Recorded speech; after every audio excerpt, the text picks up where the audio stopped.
Kidlat News Updates. Ako po si Cesar Soriano para ihatid ang nangungunang mga balita sa buong kapuluan ngayon. Bumuhos ang 201.7 millimeters na ulan sa loob lamang ng 5 oras nitong Lunes, August 17, na nagdulot ng malawakang pagbaha at pagkaparalisa ng biyahe sa Metro Manila. Ayon sa Metropolitan Manila Development Authority o MMDA, naitala ng Pag-asa Science Garden sa Quezon City ang naturang rainfall mula 9 a.m. hanggang 2 p.m. Sa loob lamang ng 2 oras, umabot sa 138 millimeters ang ulan. Maraming pangunahing kalsada sa Metro Manila ang binaha dahilan upang ma-stranded ang mga commuter at mga estudyante, kabilang ang mga college student na pumasok bago lumala ang panahon. Sa Maynila, nagbigay ng libreng sakay sa mga stranded na pasahero. Dahil sa patuloy na habagat, iniutos ng Malacanang ang alternative work arrangements sa government offices sa NCR at 14 pang lugar ngayong August 18. Alternative learning modes naman ang ipinatutupad sa public at private schools sa mga apektadong lugar.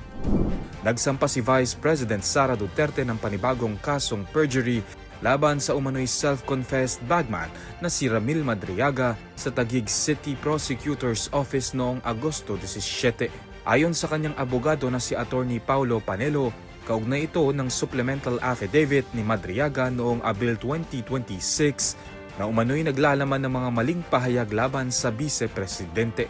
Noong Marso nang naghain si Duterte ng unang kasong perjury laban kay Madriaga na isa sa mga nakatakdang ipresentang witness ng prosecution panel sa impeachment trial ng pangalawang Pangulo. Mariin namang itinanggi ni Duterte ang mga alegasyon nito na siya umano'y sangkot sa malaking cash deliveries at na ang kanyang kampanya ay pinondohan ng mga pogo at drug lord.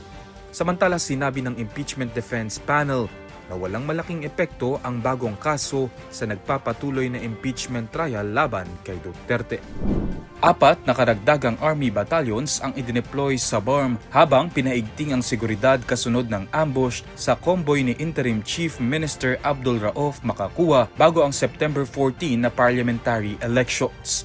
Ayon kay AFP Chief General Antonio Navarrete, tig-2 batalyon ang inilagay sa operational control ng 6th at 1st Infantry Divisions.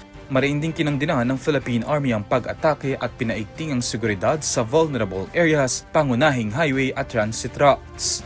Sa PNP briefing naman itong Agosto 17, Lunes, iniulat na 81 basyon ng bala ang narecover sa ambush site. Itinuturing ang insidente na suspected election-related habang inaalam ang motibo. Nagtungo sa lugar ang pinangyarihan ng GRP-CCCH, MILF-CCCH, MILF-AHJAJ, JPST at PNP para sa joint ground investigation. Bumuo rin ang PROBAR ng SITG upang tugisin ang mga salari. Inatake ang convoy bandang 4:45 PM noong Agosto 15 sa barangay B2, Dato Odinsinsuat, Maguindanao del Norte. Walang nasugata. Ako po si Cesar Soriano, kasama nyo sa bawat pagputo ng balita.